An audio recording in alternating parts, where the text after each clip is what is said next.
পরে ঈশ্বর কহিলেন, ভূমি নানা জাতীয় প্রাণীবর্গ অর্থাৎ স্ব জাতি অনুযায়ী গ্রাম্য প্রাণী, সরীসৃপ ও বন্য পশু উৎপন্ন করুক।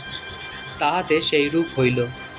ফলত ঈশ্বর স্ব জাতি অনুযায়ী বন্য পশু ও স্ব জাতি অনুযায়ী গ্রাম্য পশু ও স্ব জাতি অনুযায়ী যাবতীয় ভূচর সরীসৃপ নির্মাণ করিলেন।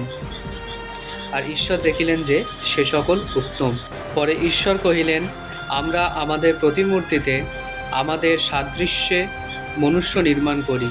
আর আমরা সমুদ্রের মৎস্যদের ওপর, আকাশের পক্ষীদের উপর, পশুগণের উপরে, সমস্ত পৃথিবীর উপরে ও ভূমিতে গমনশীল যাবতীয় সরীসৃপের উপরে কর্তৃত্ব করুক। পরে ঈশ্বর আপনার প্রতিমূর্তিতে মনুষ্যকে সৃষ্টি করিলেন। ঈশ্বরের প্রতিমূর্তিতেই তাহাকে সৃষ্টি করিলেন, পুরুষ ও স্ত্রী করিয়া তাহাদিগকে সৃষ্টি করিলেন। পরে ঈশ্বর তাহাদিগকে আশীর্বাদ করিলেন।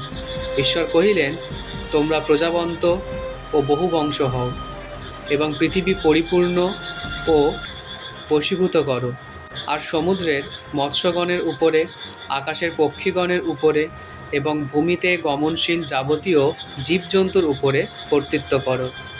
ঈশ্বর আরও কহিলেন, দেখো, আমি সমস্ত ভূতলে স্থিত যাবতীয় বীজোৎপাদ ঔষধি ও যাবতীয় সবীজ ফলদির বৃক্ষ তোমাদিগকে দিলাম, তাহা তোমাদের খাদ্য হইবে।